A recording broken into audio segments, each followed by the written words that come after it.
सर्दियों के दिन हैं। एक पुरानी सी इमारत के पास कुछ गाड़ियां लगी हैं। एक आध लोग अंदर से बाहर और बाहर से अंदर जा रहे हैं। शाम ढल चुकी है।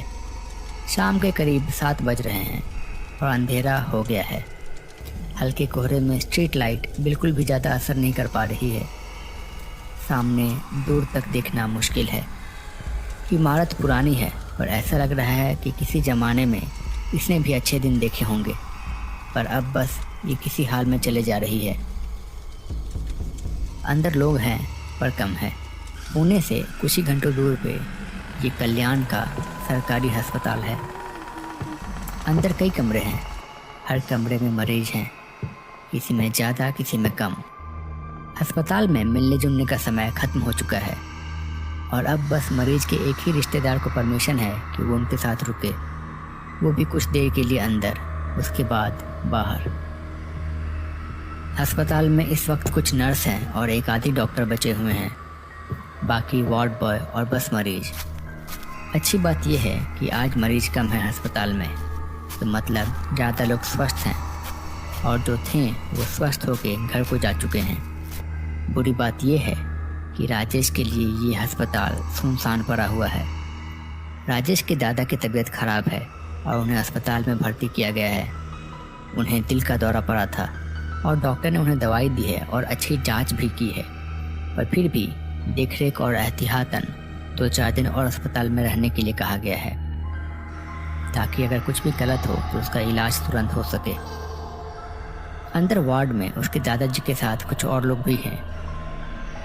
राजेश के दादा के दाईं ओर एक अधेड़ उम्र का व्यक्ति है और उनके साथ उनकी एक बेटी भी है।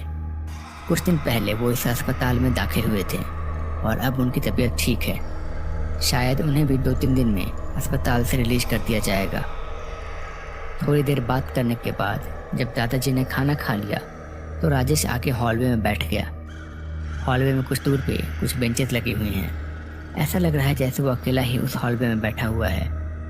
बाकी लोग शायद अपने अपने घर चले गए हैं, पर राजेश दूर से आया है तो उसने वहीं रुकना ठीक समझा। रात के करीब 2 बज चुके थे। हर ओर सन्नाटा था। अचानक हॉलवे की लाइट्स बंद होने लगी, कभी जलती कभी बुझती। अचानक से राजेश को हॉलवे में एक बच्चे की हंसने की आवाज़ सुनाई दी। राजेश अचानक से नींद से उठ गया। पहले उसे लगा कि शायद कोई मरीज या उसका रिश्तेदार होगा, पर फिर उसे ध्यान आया कि रिश्तेदारों का मिलने का समय खत्म हो चुका है और बच्चों का वार्ड 1-2 माले ऊपर है। वो बच्चा हंसने लगा और अचानक से अंधेरा हो गया। जब लाइट चली तो वो बच्चा वहाँ से गायब हो गया था। कुछ ही देर में फिर से लाइट बंद हो गई और फिर से लाइट चालू हुई। इस बार वहाँ एक औरत खड़ी थी। वो औरत बड़ी जोर जोर से रोए जा रही थी। इस बार उसे देख के राजेश घबरा गया। अचानक से फिर से लाइट बंद हो गई और पूरी तरह से हॉलवे में अंधेरा छा गया। लाइट फिर से चालू हुई। इस बार वहाँ एक काला साया था जो हवा में तैर रहा था। कुछ देर यूं ही तैरने के बाद वो काला साया दीवार के अंदर घुस गया, जहाँ पे राजेश के दादा और बाकी मरीज थे। राजेश कमरे के अंदर गया। उसने देखा कि वो साया एक बेड के ऊपर तैरने लगा और फिर कुछ ही देर में वो गायब हो गया। अगले दिन की सुबह हुई।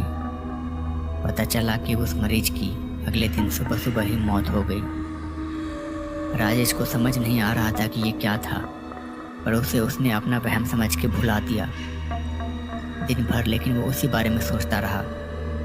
अगली रात को फिर से राजेश उसी हॉल में था। रात 2 बजे फिर से बत्तियां जलने बुझने लगी। आज फिर से वो लड़का दिखा और फिर से उसे वो लड़की दिखी जो पिछली रात दिखी थी। राजेश समझ गया कि उसने जो कल देखा था वो कोई सपना नहीं था।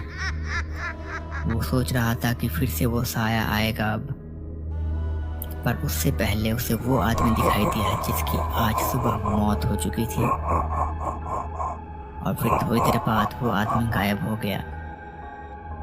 उसके बाद फिर से वही साया सामने आया और पिछली रात की तरह वो दीवार के अंदर चला गया और इस बार फिर से वो एक दूसरे बेड के ऊपर तैरने लगा और कुछ ही देर में गायब हो गया।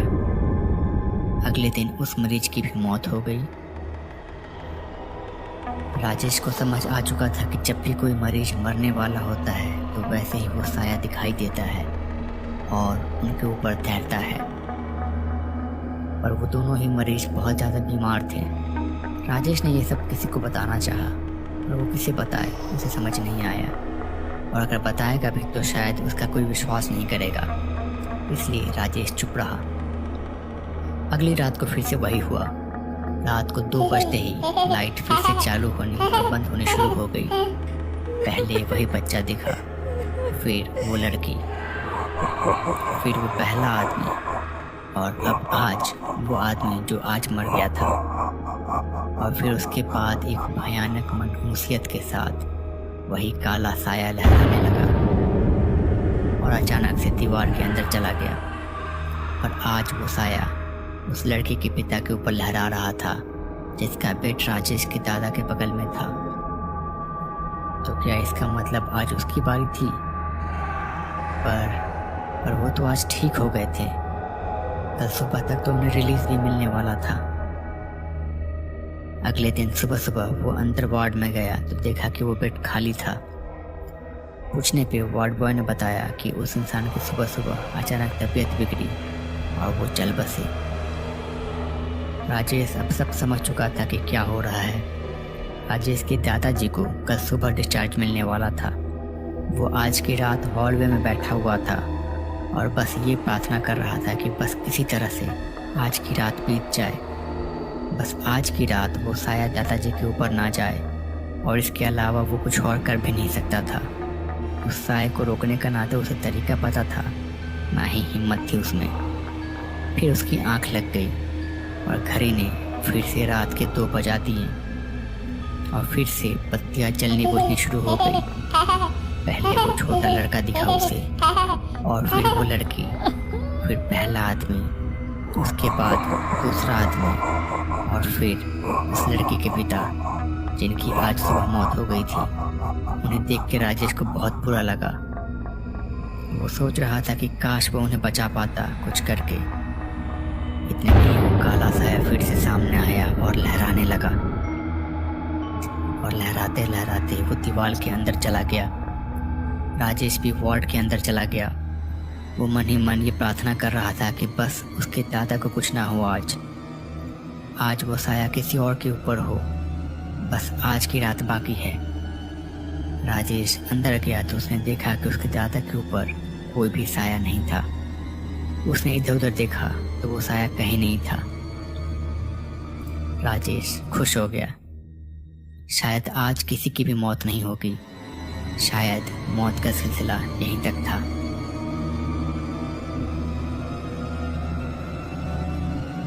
वो साया राजेश के सिर के ऊपर ही मंडरा रहा था। तो दोस्तों, कैसी लगी आपको ये कहानी? अगर आपको ये कहानी पसंद आई है तो प्लीज़ इस चैनल को सब्सक्राइब कर लीजिए ऐसे और भी वीडियोस देखने के लिए। और अगर अभी तक आपने इस वीडियो को लाइक नहीं किया है तो प्लीज़ इसे लाइक कर दीजिए। मैं मिलता हूँ बहुत ही जल्द अगली वीडियो के साथ। तब तक के लिए अपना ख्याल रखिए। Bye bye.